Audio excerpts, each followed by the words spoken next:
Well, hi, folks, and welcome to episode 11 of Naturally Adventurous. I'm Ken Behrens. I'm joined, as always, by Charlie Hess.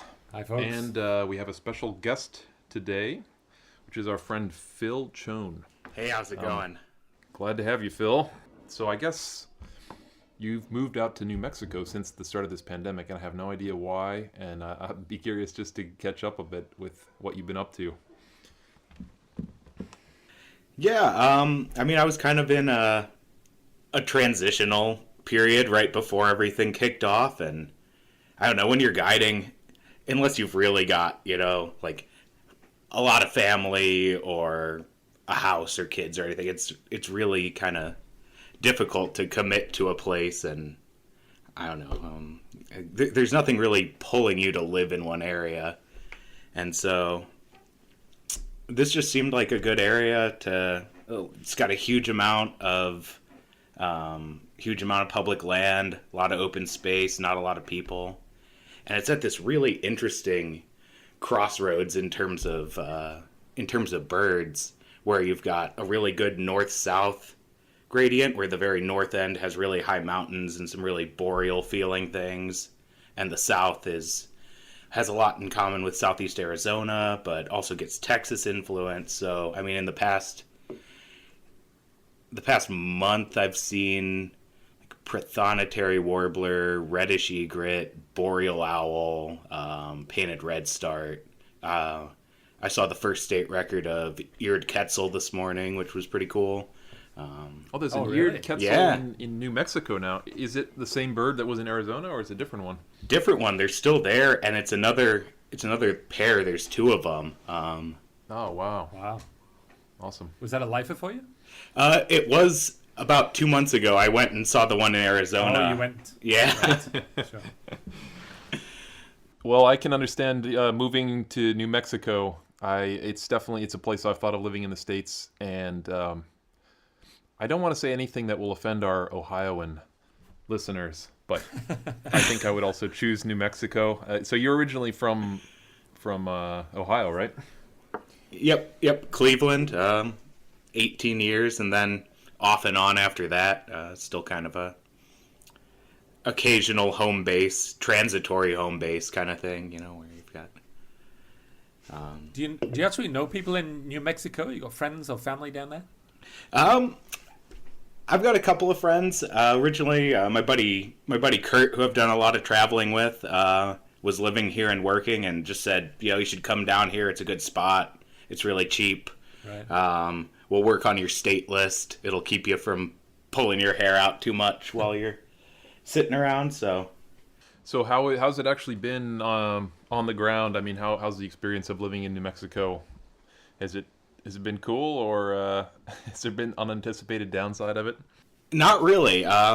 It's all been pretty good. I guess a lot of the birding sites have pretty limited access, especially the first 4 or 5 months I was here.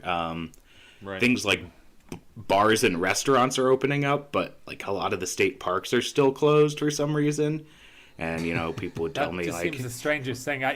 If there's one thing that's like encourages social distancing, it's like being outside and birding. So why they would ever want to close these places? They did the same thing in Thailand, which really frustrated me.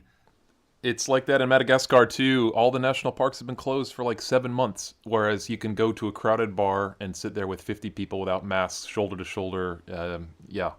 Yeah, and the places that are open, they're creating these bottlenecks where they're like, all right, we've got 8 campgrounds, but we're going to only have one open, and it's only going to be open on weekends. Everybody crowds in. Yeah. I'm a bit afraid that this pandemic is just going to result in a lot of like ridiculous regulations in the future.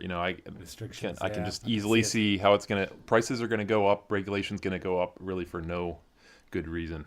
Yeah, exactly. Not where it needs to go up or would be helpful to go up, but just empty gesture kind of things. But so before we went live, you were telling us that you're on the worst vacation ever. But then you didn't elaborate on that. So I'd love to hear more about that. So I've kind of gone all in with working on my New Mexico state list. And about the eastern third of the states is this really kind of short grass prairie, desert grassland. Just a lot of short brown grass and cholla, but there's these occasional little pockets of trees that just get huge numbers of migratory birds. There's a little spot. It's probably 2 acres of cottonwoods called the Melrose Trap, and it has more species of warblers than any single site in North America. I mean, Really? Wow. it's Didn't know that. yeah, it's pretty incredible. I mean, there's no water. It's a couple acres, and it's got about 300 species on the site list. So it's Well, so there are more species of warblers have been seen there than any other site in North America. Yep, I think just this year it passed the Farallon Islands as holding that title. So Wow, that's amazing. yeah, it's bizarre. But anyway, for my fall vacation, I've decided to rent a little Winnebago trailer in the town of Clovis, about 2 I've been to miles from Clovis. Texas. Yeah. Tell us about the scenic beauty of Clovis, Ken. To be honest, it didn't lodge a great impression on my mind, other than sort of general disrepair and being in the middle of nowhere. That's about right. I mean, yeah, it's got an Air Force base and a Walmart and a lot of chain fast food restaurants and a cheap Winnebago for rent. So it's out here for 10 days, just kind of looking for stray eastern warblers or odd water birds or anything like that. You make a Stuff's piece. sort of on the move now again, is it? Like migrants are starting to move? Yeah. It's we're getting to the tail end of the kind of the earlier stuff. Like most of the warblers have pushed through. A lot of the flycatchers have. Right. We're moving into sparrow season, which is always nice. Love sparrow season.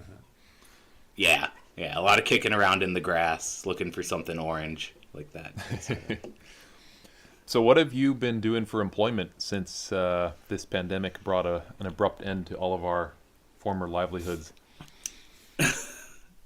Kind of keeping a little mix of things. I spent the summer working on Kirtland Air Force Base in Albuquerque, doing some monitoring with burrowing owls. So found all the nests on base and color banded all the pairs with little plastic rings so they're individually identifiable, and then eventually trapped and banded most of the chicks there and looked at survival and diet and a whole suite of different life history things. How'd you catch a burrowing owl? It's a little two-way trap, like if you've ever seen like a have a heart trap or a Sherman trap or anything like that, where it just has these little Right. flap doors where you can walk in to something, but you can't walk out. And so what you would do Right. is you put that over the entrance to the burrow, and then you put some dirt on top of it and try to make it look as much like the entrance to the burrow as possible, and then just wait for them to come in and out and check it every 40 minutes or so to see if anybody's in there. And I imagine they could give a nice scratch, those things. yeah, they've got really weird proportions. I mean, for an owl, they've got these bizarre gangly legs that are about the same length as the body, and if you're not paying attention, they can really grab you. And they've got, I mean, they're eating prey that's much bigger than what I would expect. Yeah. So I'm bringing Full, in, bringing in mourning doves and Really? Wow. young cottontails. I mean, Wow. these things that, Formidable predators. yeah. I had but when I was doing some banding training back in the UK years ago, my trainer, he was a bit of a sadistic guy, and he sent me up a ladder and he said, "Oh, just grab the chick out of the box." It was a little owl. It's about the same size probably as a burrowing owl, and he didn't give me any further information. So I just put my hand in, and this thing just ripped my hand apart. And then there's my banding instructor like falling around on the ground laughing, and he said, "Oh, you should actually throw a little rag in there first, and it grabs hold of the rag, and then you can just grab the bird easily, you know." And then I'm just like blood like seeping from my hands. Rites of passage. Yeah. So I realized, Phil, we didn't really fully introduce you. So maybe we should tell folks a little bit more about who you are and how we met you. So you're a guide for tropical birding, as Charlie and I also are. And I first met you in, I guess, West Papua, right? We hadn't met before that. Yeah. trip. Is that? So I met Phil, and then subsequently we spent, almost like 5 weeks together, sharing a room every night. And so it was one of those times in life when you hope, man, I hope I'm going to get along with this person. And it certainly did. It was a pleasure to travel around to West Papua with Phil. It was a great travel companion. I'd love to tell the story of when I met Phil for the first time, or rather didn't. So just fairly recently, we were co-guiding in Thailand back at the beginning of the year, and we were chatting about what we'd done in the past. And he said, "Oh, you've been in Ecuador," and I said, "When were you in Ecuador?" And it turned out that I was in Ecuador at the same time. And one of the many things, Phil's done a whole bunch of interesting things around the world on birds. And one of the things you did, I guess, was you were like an intern at the Bella Vista Lodge in Ecuador, right? Yep. That's what I did took a year off after high school and did that. But then I remembered, I was like, but of course, you got this big bushy red beard now. But I kind of remembered this kid that I always used to walk by, because I used to go birding a lot up at Bella Vista. And I remember this sort of, this kind of ginger kid that I used to sort of walk by and sort of nod at. And I never actually thought to say, stop and have a chat with you or anything. I guess I was always sort of too into sort of my birding at the time. But that's when I didn't meet you. I think it probably says something about the antisocial nature of our earlier birding ventures, Charlie. I think a lot of people early in their career tend to be that way, like weirdly unsociable. But I really kicked myself because Phil's such a funny guy and a lot of fun to hang out with, and I thought I was like totally blanked this kid who I probably could have had quite a few laughs with. Undoubtedly. But anyway, it is what it is. Yeah, though, I mean, I feel like that age gap kind of narrows as time goes on, right? If you're 20, yeah, maybe. Yeah, if you're 30, you don't want to hang out with an 18-year-old that often. Like, that might have something to do with it. But there's a wonderful story about how you ended up working for tropical birding. Do you want to tell us about that? I'm not sure I've heard this. I'd love to hear it. Oh, yeah. This was, I don't know, so many of the guides that work for tropical birding, you talk to them about their first tour, and it's always this, like, very intense trial by fire kind of situation. And I feel like after that, things are pretty relaxed and smooth, but there's always this, like, my first tour, this happened, and this happened, and this happened. And I don't know if it's the shock of doing your first tour, if it's inexperience, or if they really just are trying to test your mettle a little bit. But what I'm referring to is how you actually ended up doing your first tour and where you were at the time. Yeah, no, exactly. So I'd met Ian Campbell about 10 years before, and then I was working on St. Paul Island as a guide. He had a group with tropical birding out there. We looked at some great seabirds for a week. At the end, he's like, if you want to do some guiding, I might have some work for you. And I was like, okay, yeah, that sounds great. I didn't really hear anything for a few months, and I was birding in Panama with a friend, and we'd done this overnight backpacking trip up Volcan Baru looking for unspotted saw-whet owls. It's about 25 miles round trip. We got the bird, we came down, got back to internet service, and I just had all these voice messages and emails on my phone. I just started like, get Phil, get in contact with me like right away if you can. I call him up. He's like, hey Phil, do you still want to do some guiding? I was like, yeah, sure. I mean, what did you have in mind? He's like, you've been to Thailand before, right? Like, yeah. I've been there spent about a month there. It's been a little while. And he's like, well, we really need somebody to co-lead this Thailand tour. I was like, oh, that sounds fantastic. I'd love to go back there. It's like, when are you thinking? He's like, how far are you from the airport? And so I just kind of dropped everything, went right to the airport in Panama City, flew Panama City to Miami, Miami to New York, New York to Hong Kong, Hong Kong to Kuala Lumpur, Kuala Lumpur to Bangkok. I'm there about 50 hours later, and then I led 2 24-day tours in a row. So I just jumped into like 48 days of guiding for tropical birding, and had a more experienced guide there to hold my hand, like maybe a little too tightly sometimes, but it was good to have the guidance. And yeah, I just love that, the way you were sort of air evacuated from middle of nowhere. We're sending a helicopter, Phil. Just stay where you are and wave your hands in the air. We'll send down a ladder. It's it's the kind of the tropical birding trial by fire method. I think if you get through that 48 days, you're in forever. Yep, that's when you get microchipped and everything. It's Well, I guess another thing we could mention about Phil, the three of us are all co-authors on a forthcoming field guide to the wildlife habitats of the world. That's going to be published by Princeton University Press next year. We're pretty excited about that book. It's been quite a fun thing to work on. So Phil did North America. I wrote about Africa, and Charlie wrote about the Asian tropics. So we each did sort of a continent. And I really enjoyed reading your stuff from North America, Phil. It was very well done. And you talking about New Mexico was making me think about some of your texts for the Chihuahuan Desert and some of those habitats. Yeah, it's got a really incredible variety of habitats.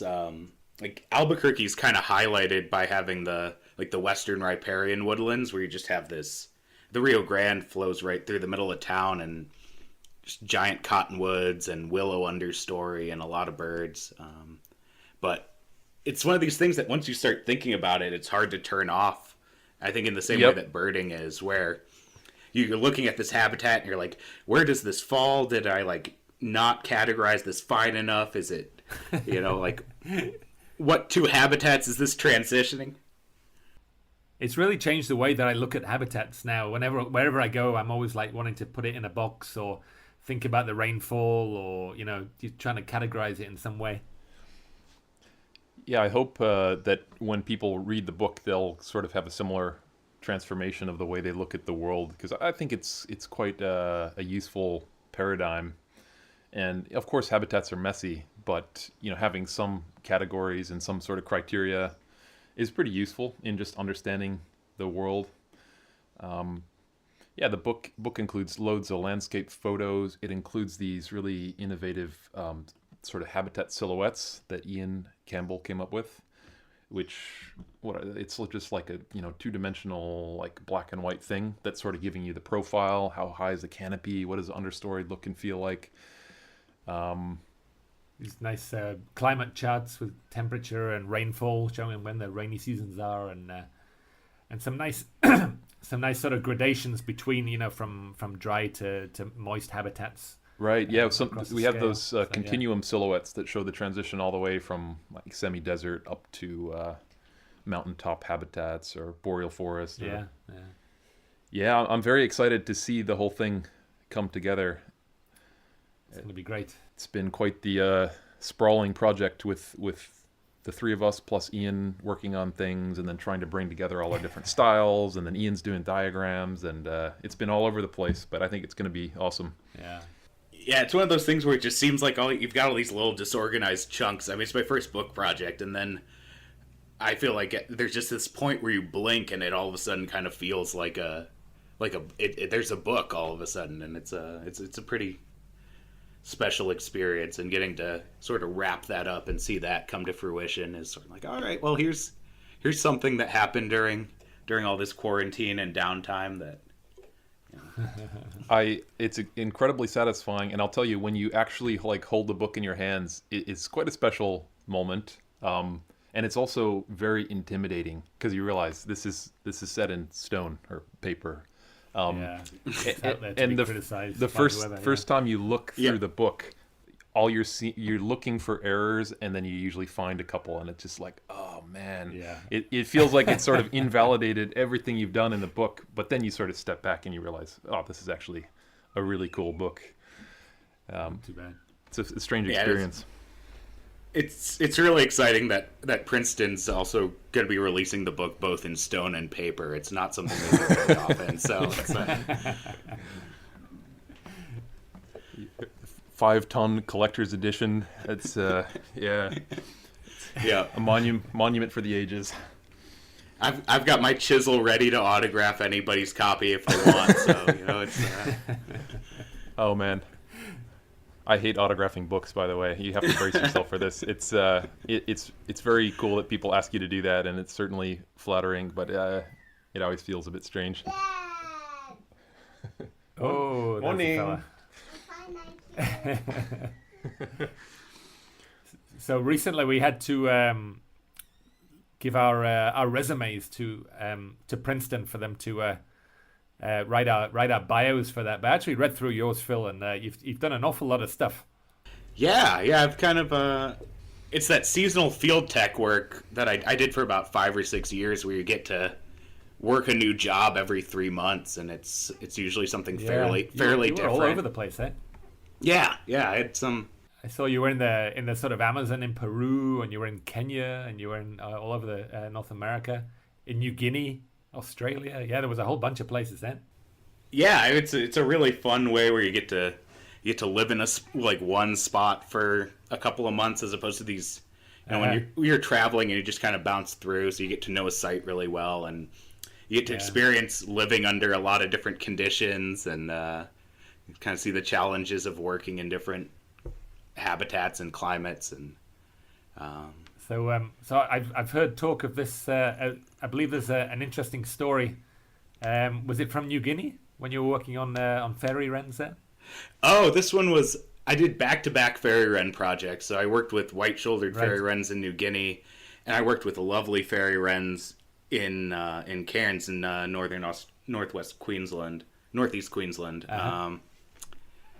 And that was it was interesting because New Guinea was, I was living out there. It was coastal grassland. It was no electricity or running water or anything for 4 months, and the cairns, the sites were very suburban. It was like scrub around an airport and little town parks, and but it's Australia, so you're still gonna have some sort of wilderness experiences, some weird animal encounters, and there's always insects, regardless. And so I think they're widespread, but there's those little nest building tree ants. They're all throughout Southeast Asia, and they're hyper aggressive. You kind of bump into them, and they're on a branch, and suddenly you're covered in them. And they don't sting, but they've got a pretty good little bite.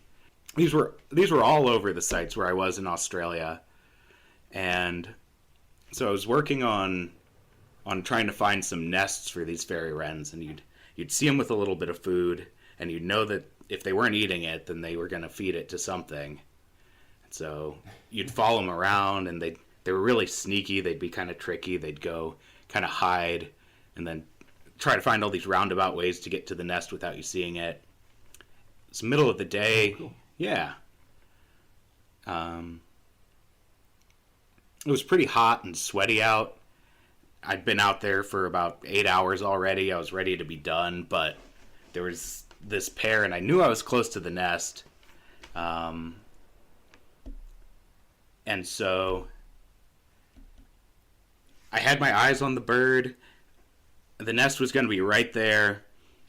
And then I started feeling this tickling on my legs and this kind of crawling all over me, and I was like, oh shoot, it's the ants. The ants have got me. Well, they don't the bite isn't that bad. I'm not going to break focus. I'm just going to keep my eyes on this bird, get the nest. I can go home, sit in some air conditioning, cool off. It'll be nice. Yeah. And then about 15 seconds after I made that decision, I felt the first sting, and it turns out it wasn't the tree ants. It was these very small wasps, and dozens of them had crawled up into my pants legs and then decided that they weren't happy there. And so instantly, like, all thoughts of finding this nest were forgotten. I was just getting stung relentlessly. They were trapped inside my clothes, and the only thing I could think to do was, like, throw everything on the ground, like, rip off my clothes, and just, like, try to run away from the nest as far as I could. And so I'm down to my underwear. I'm running through this little park. I'm screaming and, like, waving my arms around, and eventually I get away from them. Thankfully, there's nobody there. It's not too embarrassing. I, like, collect my clothes. I go to slink home to lick my wounds. And I get to the parking lot, and there are 3 police cars in the parking lot. And I was like, oh, this is kind of strange. I'm like, hey, how's it going, officers? How you doing? And they're like, did you notice any kind of, like, weird behavior or disturbances in the park? I was like, no, I don't think so. And they're like, any yelling or anything like that? I was like, oh, that was me. And they're like, what? I'm like, yeah, that was me. And they're like, so you were exposing yourself to people? I was like, no, I was running away from bees. And they're like, well, that park, the back of it borders an elementary school. And we got some reports. We got some reports that some children during recess had told their teachers that there was a naked man screaming and running around the woods. And at that point, I was like, oh no, Oh boy. I'm gonna go to Australian jail. I'm gonna have to knock on all my neighbors' doors. I'm gonna get, but luckily, I think if Australians are known for anything, it's having a pretty good sense of humor about things, and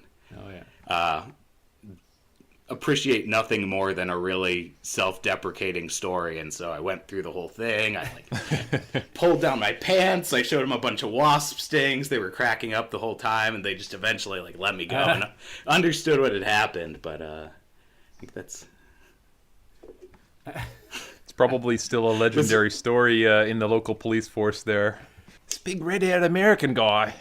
Yeah, he was running around. It's a bloody Seppo, mate. It's bloody Zeppos. Running around in his birthday suit.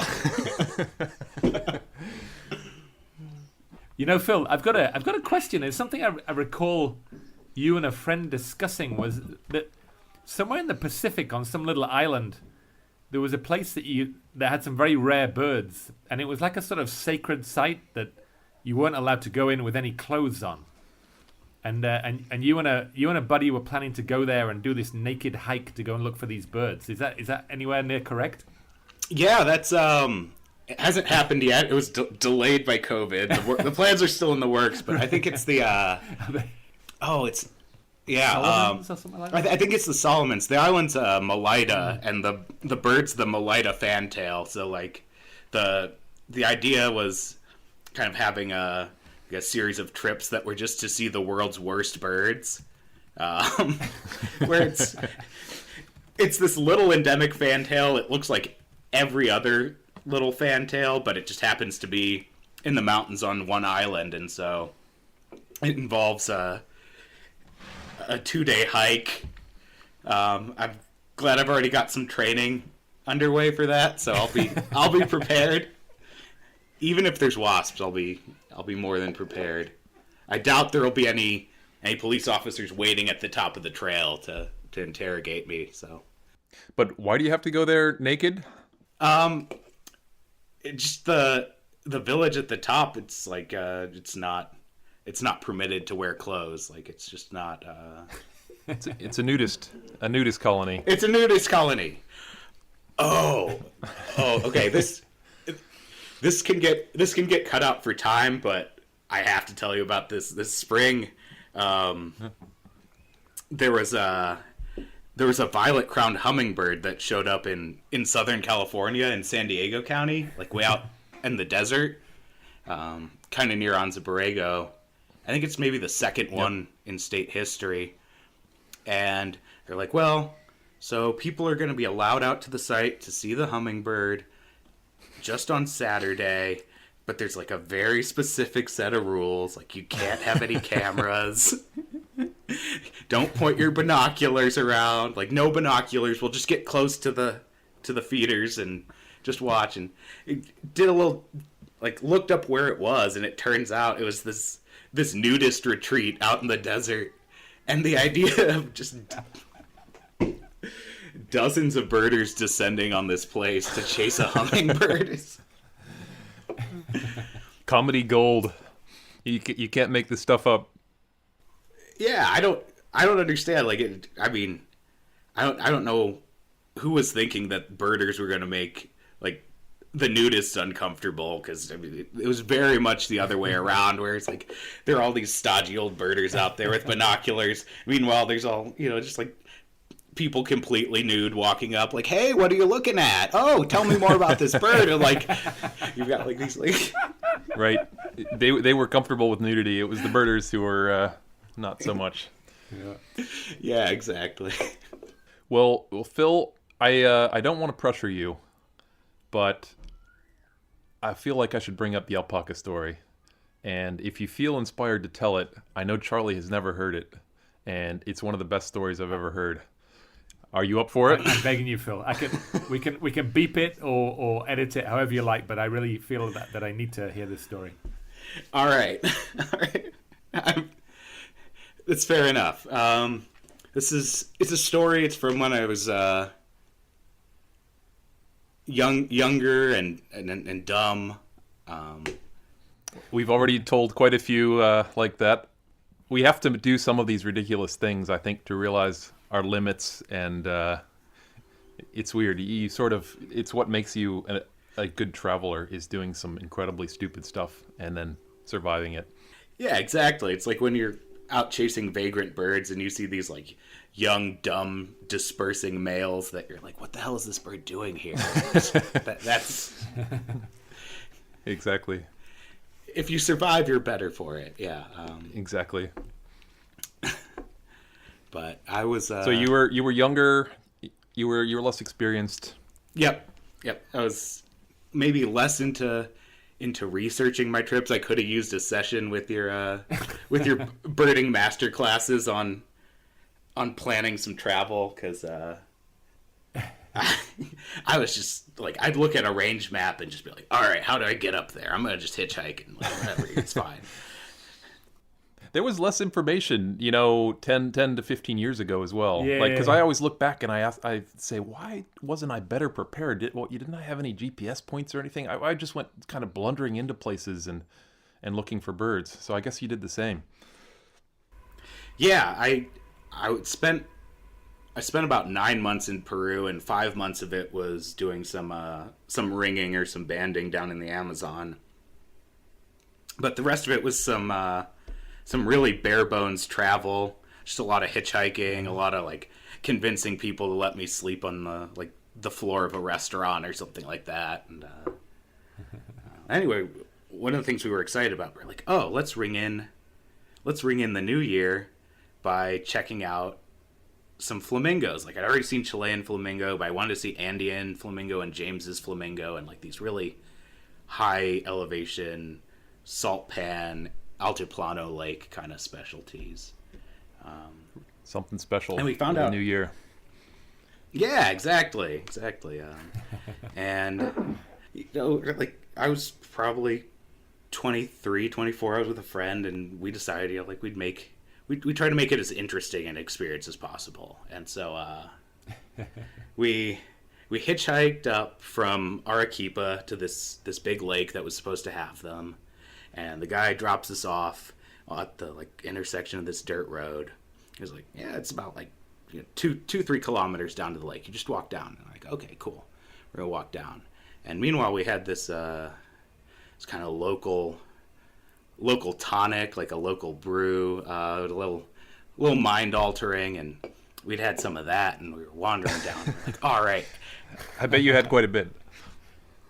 Maybe more than a little. It was New Year's, and you're in your early 20s. I mean, in the Altiplano, yep.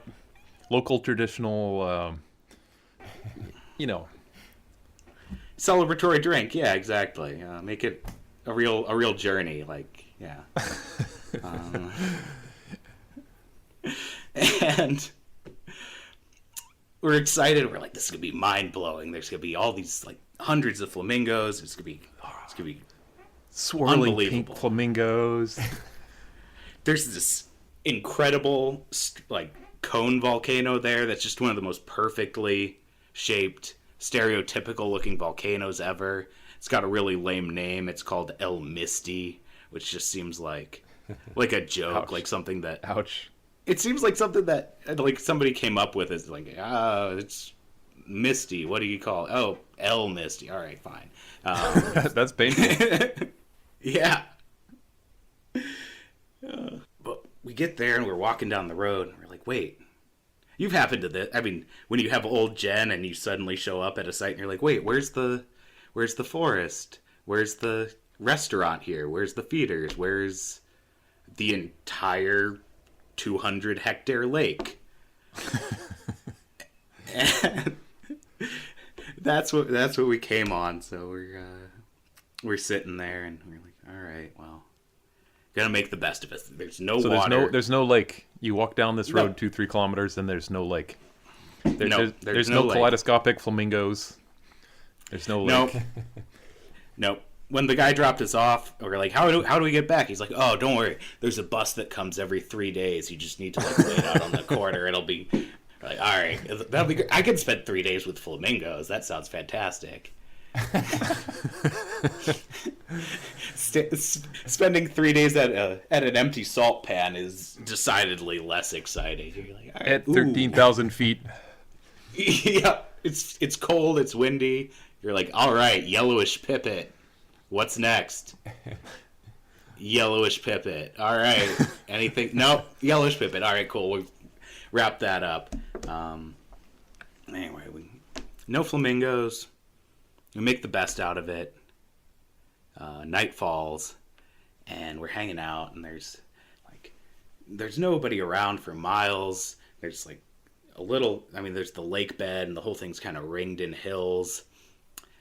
And we're just having a good time, laughing, joking around. It's New Year's Eve, so we bought all of these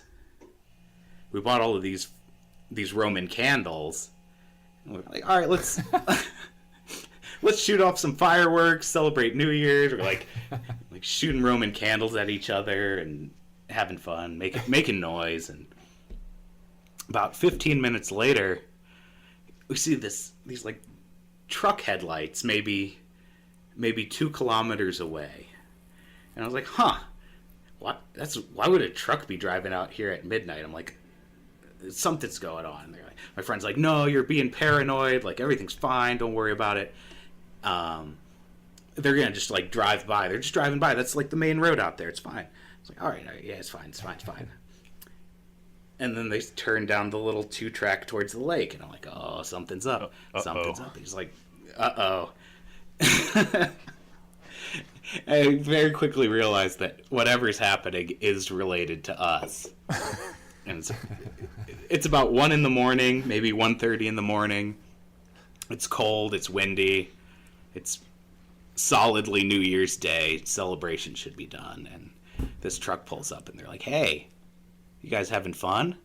Like, yeah, you happy New Year. Happy New Year. You having fun? And they're like, you guys had some fireworks? Like, yeah. You want? We've got a couple left. You want some? They're like, no, we're cool. You see those hills over there?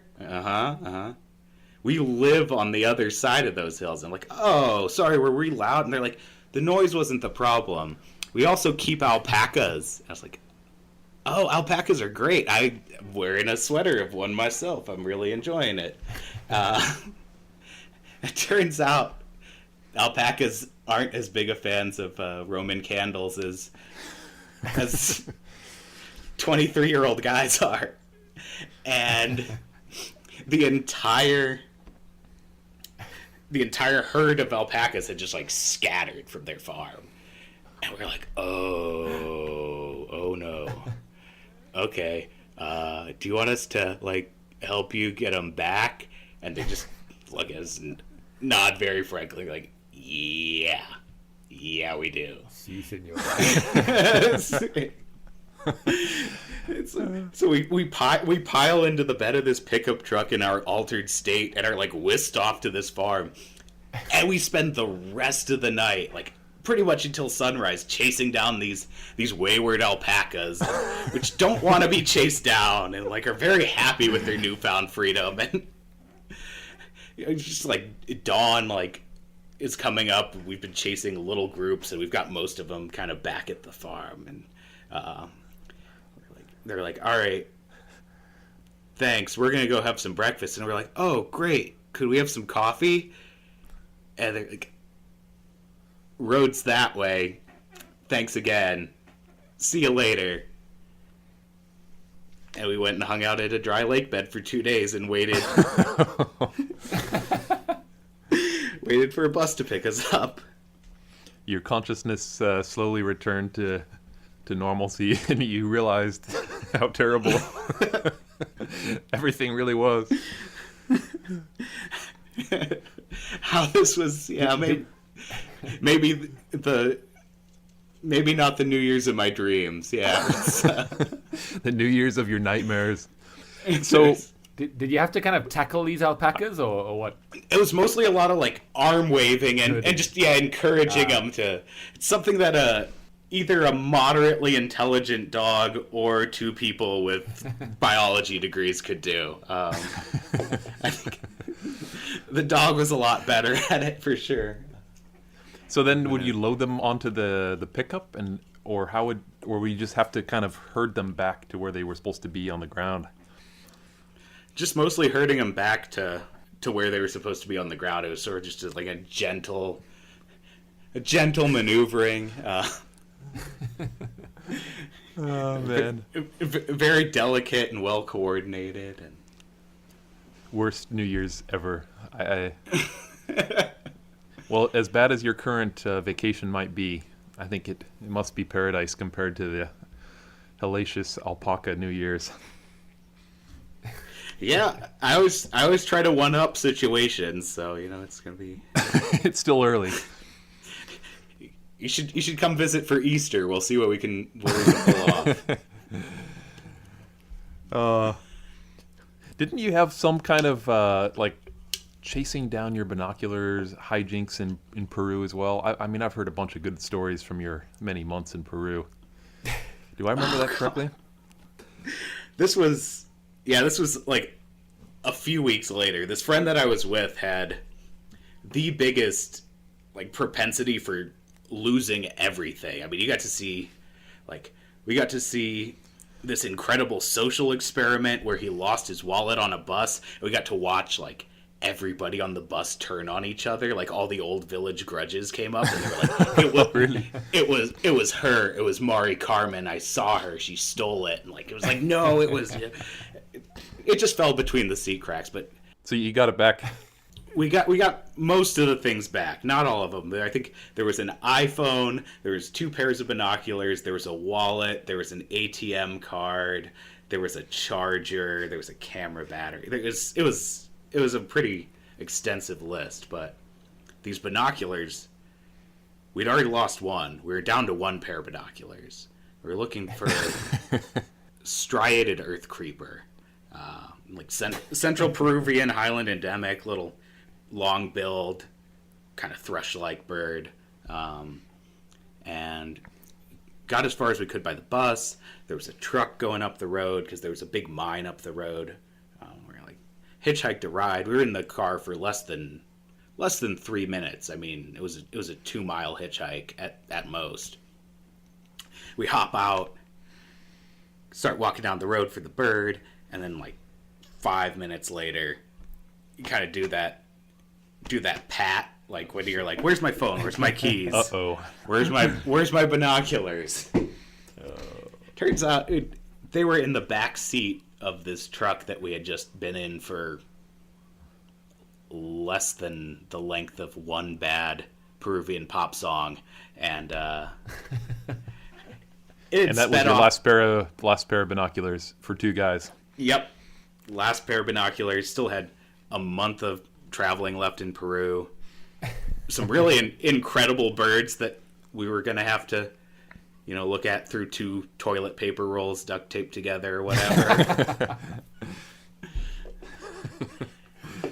But we went for it. We ran back down to the road. There was another car going up. It was a taxi. We flagged it down. We're like, all right, there's this truck. They just went by. And we'll give you like $50 if you can catch them. And they're like, all right, we're on it. Dude, Foot down. just floors it. He's just like gravel. Pedal to the metal. Exactly. Gravel spraying everywhere. Tearing up this mountain road. We go by the entrance to the... $50. $5. Adelante. $50. Vamos. Rápido, rápido. And we get to this mine, and we pull in, and we hop out of the car, wild-eyed and looking around. We're like, it's not here. He must have gone farther up the road. And we're tearing up, and the whole time we're kind of losing hope slowly. We're like, all right, we got to keep going. We got to find these binoculars.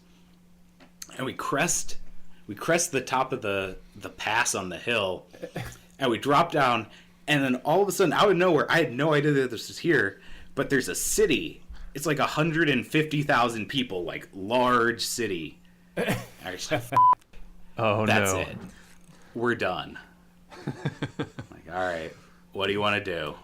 Take us to the bus station. We're going to just get on the bus, go to our next birding spot, figure things out.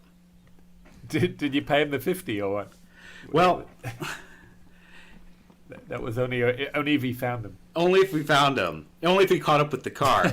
But he's dropping down the hill. He's taking us to the bus station. We're like, all right. Somehow worse than our New Year's 5 days before. And we're at a stoplight. And this green truck pulls around the corner. And it just felt like time slowed down. And I locked eyes with the driver, and I realized it was our driver because the guy that had picked us up had one eye and then was also wearing very thick glasses. So I don't know why he was the one driving the truck, but he was the one driving the truck. Questionable choice. And I just see him pull around the corner in this truck and go up the road parallel to us, but in the opposite direction. My friend has no idea what's going on. I burst out of the back seat. I'm not a terribly athletic person, but I'm running as fast as I can down this street, which is at about 11,000 feet. So I'm my beard's down to my chest. I'm gasping. I'm wheezing. I'm waving my arms and screaming. I chase this thing for 3 blocks, and I've doubled over, catching my breath, and all of a sudden, a truck pulls up, a police truck with sirens blazing. There's 5 police women in there. They're hop in. I jump in the back seat, and I'm sitting on a police officer's lap as they turn on the sirens and are just whipping down these streets. And I see the truck, and I'm like, that's him. And they pull up behind him and pull him over. He's sitting there, white knuckling the steering wheel, sitting eyes ahead. And his face when I was the one that walked up to the window and not the police officer. Just jaw drops, has no idea what in the world could possibly be happening. And I kind of point. I left my binoculars on your back seat. I have never seen somebody look more annoyed. He was just...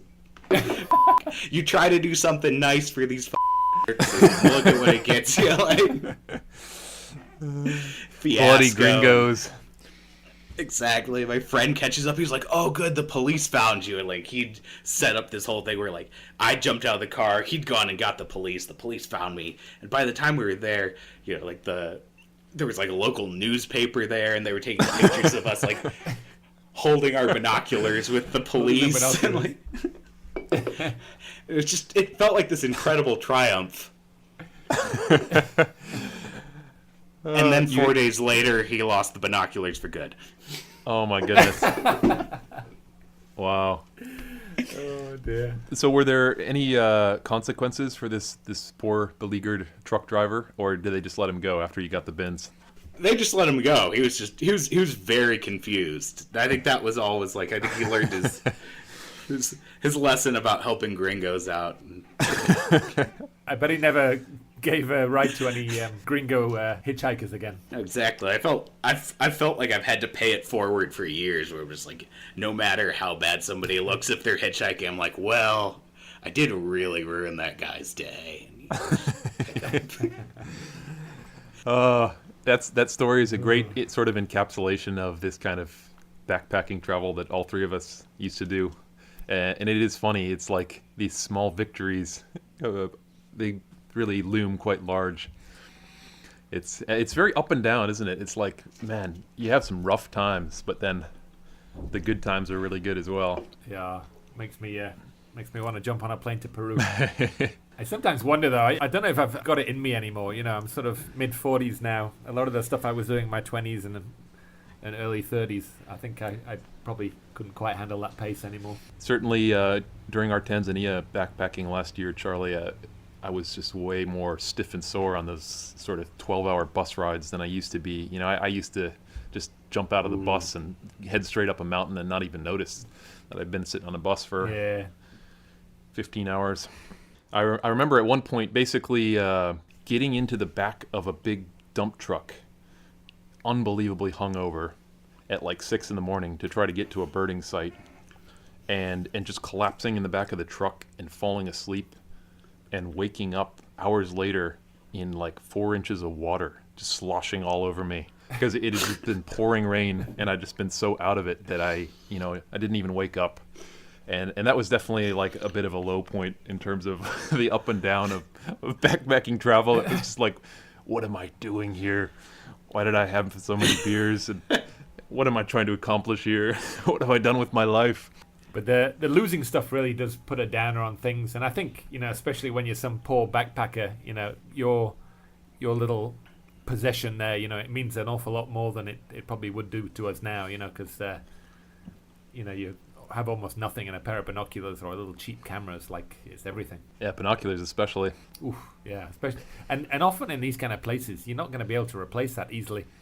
Although I know a guy that had his binoculars stolen, and then I think he found some criminal and he paid them to go and steal somebody else's. That was, he said, he says out, and he told them what kind of binoculars he wanted, and the guy said, okay, give me a few days. And he went and robbed some other dude, and then he sort of bought them off him at sort of like a $500 instead of $2,000. Wow. Pretty unethical person. I won't say his name. I think when we lost our binoculars, we ended up, the only thing we could find was this antique pair of what were essentially like opera glasses. Opera glasses, yeah. something your grandma would use to watch the horses at the racetrack or something. Anyway, we saw our lifer long-whiskered owlet and marvelous spatule tail and all of these things just passing back and forth this pair of binoculars. There were some really? Some cutthroat mixed flocks where I think we were both about ready to kill each other, where it was like there's 50 birds around you. This reminds me of a trip I did in Mexico when I was in my early 20s. And we had one pair of binoculars stolen from us. Actually, someone crawled into my buddy's tent in the middle of the night and stole his wallet, passport, and binoculars. And so we ended up, and a couple people lost their passports. So we basically ended up as like undocumented, illegal Americans in Mexico with just no papers whatsoever. That's a whole nother story, but. we were down a pair of binoculars, and it was like this social experiment. It's a little bit like you describe on the Peruvian bus, where it's like all the tensions come out, and everybody's kind of sleep deprived, and so you're trying to share the binoculars equally among everyone. But it's a very tricky equation because it's like 5 guys and there's 4 binoculars, so. It's like at any given moment, you can sort of justify like keeping the binoculars for yourself because it's his turn to pass the binoculars over, and oh my goodness, it was ridiculous. Tensions definitely ran high at a few points. You know that book Where to Find Birds in Mexico? Yeah, the Bible. Steve Howell. In the introduction, he writes this thing about binoculars not having the same perceived value as a camera to sort of non-birders. And he gave a phrase in Spanish, which if anybody, because people are always asking, Latinos are always asking you, oh, how much did that camera cost, or how much did that cost? Or, they always want to put a monetary value on things. And he said this is a phrase in Spanish for about $50 more or less. He goes, $50 más o menos. So and just so people can see that they're worth a little something, but not probably enough to steal them from you. But I found myself using this. I was hitchhiking in Mexico. And this guy asked me, so how much are those binoculars worth? And I was like, oh yeah, about $50 more or less, like that, hoping he wasn't going to steal them from me.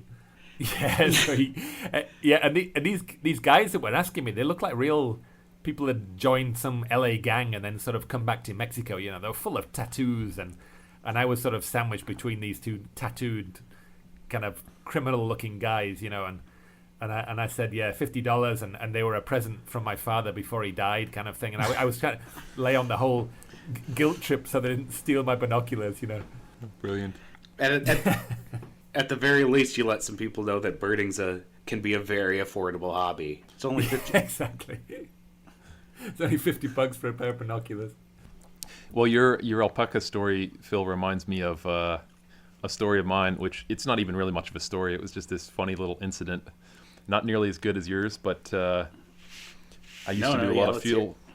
Yeah, I used to do a lot of field work out in the western U.S. And I guess I was in Wyoming, in the middle of nowhere. And the basic MO was you wake up like pre-dawn and you do survey work for like 4 hours, and then you drive to the next site, maybe birding along the way, or chasing butterflies, or hiking, or whatever. But so I was working with a buddy of mine, and we each had our own vehicle. And so we basically showed up at the place where we were supposed to do surveys the next morning after dark. And we normally just slept in the car, because you don't really feel like setting up a camp and this sort of thing. You just sleep in the car, and you just wake up at the crack of dawn, do your survey, and on you go. And so we're basically just pulled off next to the road in the middle of nowhere in Wyoming. I think it was somewhere in the shortgrass prairie. And, went to bed nice and early, getting ready to wake up at like 5. Well, middle of the night, there's tapping on the window. Dink, dink, dink. That's not the sound you want to hear when you're sleeping in your car. It's like, oh, great. Lights kind of flashing in the window. It's like, oh, boy, what's this? And so my buddy kind of rolls down his window a little bit. Yeah, what is it? And it's a rancher, Wyoming rancher. He's all dudded out, and he's with the big cowboy hat and everything. And he basically just says, you guys having a bachelor party? And it was just like, no, we're just sleeping here. And then he left. And it just left so many questions in our mind of like, what is his conception of a bachelor party? Maybe that's code for something. Yeah. Exactly. Maybe there was supposed to be a meeting. It was a mysterious event. That was the passphrase. You guys obviously weren't. Either that, or people in Wyoming have a very strange idea of a bachelor party. It's like, guys, let's go. Let's get in our cars. Everybody drives their own car, and then we're gonna sleep in our cars out in the middle of nowhere. It's gonna be great. We're gonna go to bed at 8 p.m. It's gonna be it's gonna be amazing. You're gonna listen to the radio only if it's AM. All right. Exactly. Well, shall we wrap it up, guys, or do you have any other stories that? I think so. We could talk all day, but running up against our time limit. Yeah, for sure. Yep, it's been great to have you on the show, Phil. Yeah, it's been a lot of fun. It's been good to catch up. I'm looking forward to exchange some stories in person at some point. I'm pretty sure that's not allowed anymore, Phil. So. Right. But I'll see you on Zoom. See you on Zoom. Yeah. I'll send some stone tablets to Madagascar.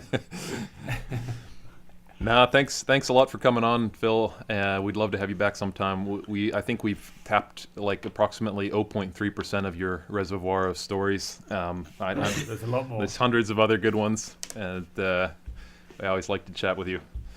So yeah, it's been great. Yeah, take care, and Yeah, look forward to spending some more time in the field with you in future as well. We had a good time in Thailand earlier this year.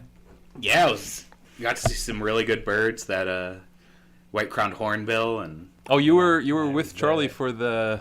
So we were co-guiding. Well, we weren't co-guiding. We were guiding our own tours, but sharing a room at night. So we got to sort of debrief and sort of wind down a little bit from all the stress of the day.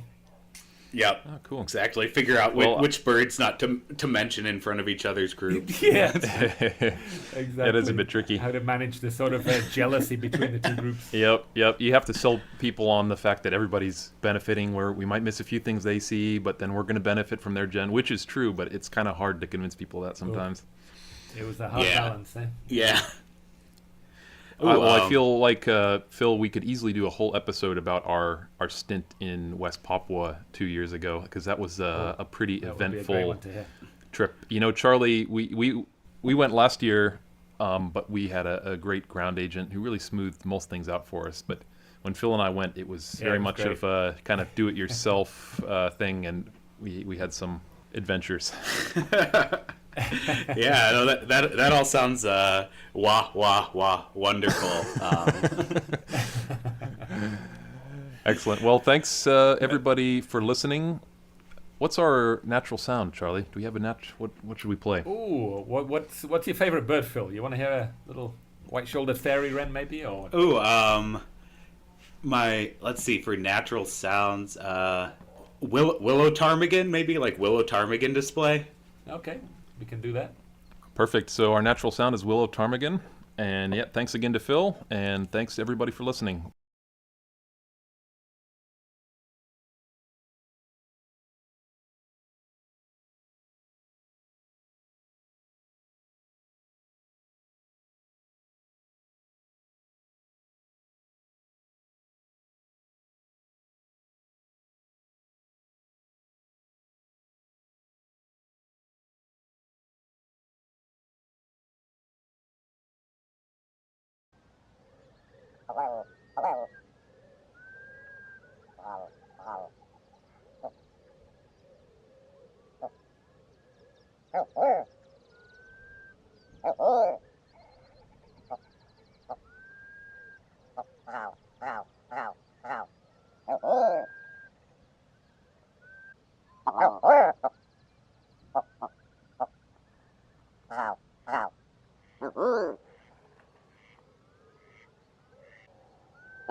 Oh.